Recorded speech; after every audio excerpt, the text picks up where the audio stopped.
The phone buzzed on a nightstand, its blue glow slicing through the midnight calm of our bedroom. I froze, breath caught, as the screen lit up a name I hadn't seen in years. Mark. Beside me, my wife Elena slept peacefully, her breathing soft and even, unaware of the vibration that felt like a gunshot in my chest. Why was her ex-husband texting her at 2:17 a.m.? My fingers hovered above the phone, trembling with a mix of fear and curiosity that twisted my stomach into knots. I didn't touch it. Not yet. But that single buzz left a crack inside me, a hairline fracture in the trust we'd built over 7 years of marriage.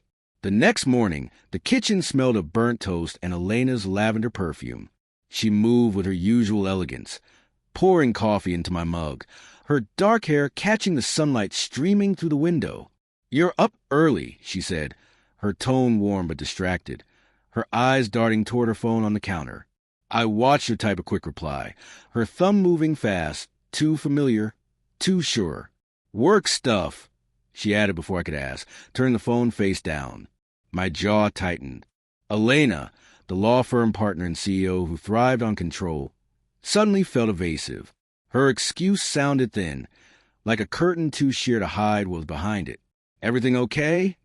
I asked, keeping my voice calm even as my pulse thudded in my ears. She nodded, smiling tightly, and changed the subject to our daughter Lily, who was upstairs getting ready for school. I wanted to believe her. I needed to, but the memory of that late-night text nagged at me like a splinter I couldn't pull free. Mark had been out of our lives since their divorce, a distant figure who co-parented Lily with cold precision. Scheduled visits, polite emails, nothing more. Or so I thought. Over the next week, the signs multiplied, tiny, sharp things that cut when you stepped on them. Elena's phone was always nearby, screen tilted away. She brushed off my questions about her late nights at the office, her voice just a little too bright, her eyes never quite meeting mine. One evening, I found her on the couch, staring at a photo of Lily on her phone. Her expression was soft but heavy with something unnamed, guilt, maybe, or longing. "You okay?" I asked again, hating how often I had to ask. She blinked, startled, and tucked the phone away. "Just tired," she said, though her fingers lingered on the screen as if reluctant to let go. Then came the patterns. Her car parked a block away one night, though she swore she'd come straight home. A receipt from a cafe I'd never heard of slip from her purse. Time-stamped during a supposed meeting. Each clue, small on its own, built into a mosaic of doubt. My mind raced with excuses. She was stressed, overworked, planning something nice. Anything but the truth I didn't want to name. Still, that whisper persisted. What if she's seeing him again? The fracture widened one rainy afternoon when I picked up Lily from school. She was 6. Pigtails, laughter, energy for days. She babbled about a fun weekend with her dad. He said Mommy might come next time, she added casually, kicking her sneakers against the seat. My grip tightened on the steering wheel. The wipers beat in rhythm with my heart. "Oh, when did he say that?" I asked, forcing a smile. Lily shrugged, oblivious to the storm behind my eyes. "I dunno. He just said it."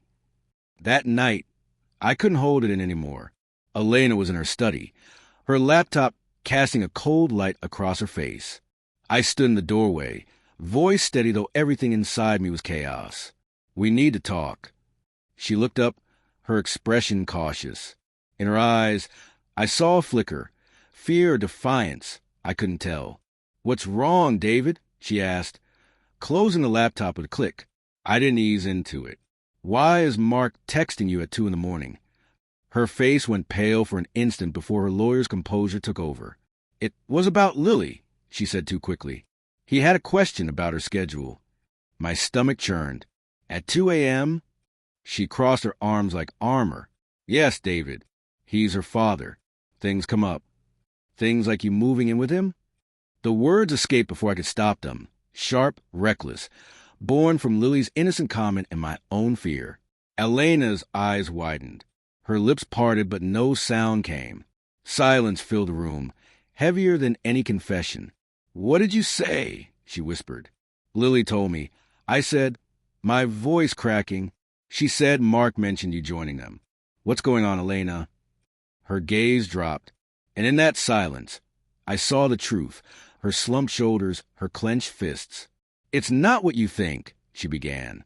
Then tell me what it is. I shouted, the words breaking out raw and desperate. She flinched. For the first time, I didn't see the confident CEO. I saw a woman unraveling. I was going to tell you, she said softly. Mark and we've been talking about Lily, about what's best for her. Her voice wavered.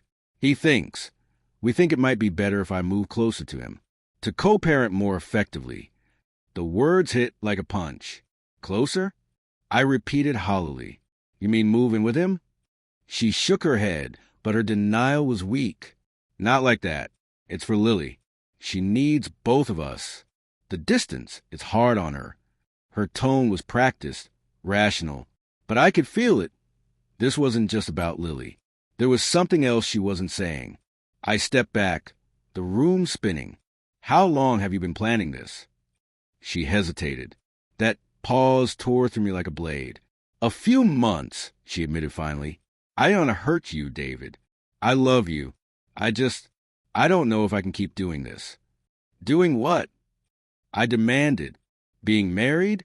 Being with me? She said nothing. The silence was louder than any words. And then I saw it clearly, the late-night texts, the hidden smiles, the coffee receipts. This wasn't about logistics. It was longing, a pull toward the life she once had, toward him. I turned away.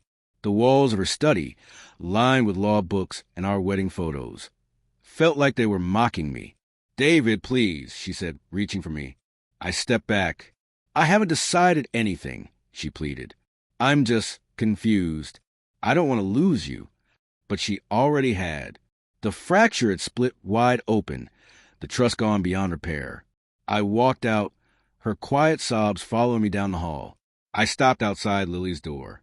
My daughter, the one pure thing left in this chaos, slept soundly, unaware of the wreckage around her. I wanted to shout, to smash something, but instead I sank to the floor, head in my hands. The next morning, Elena was gone. A note on the counter said she needed time to think, to decide what was best for Lily, for us. But I knew the truth. She was with him, testing the waters of the life she thought she wanted back. The betrayal wasn't just her leaving. It was the slow, secret erosion that came before, the quiet breaking of something I thought was unbreakable. From the living room, Lily's laughter floated through the silence, unaware of the void her mother left behind. I gripped the note, its edges crumpled in my fist, and it hit me, the cruel twist. Elena hadn't only betrayed me, she betrayed herself, chasing a past that would never be what she imagined. And I, the man who had loved her completely, was left to gather the pieces and wonder if love could ever feel safe again.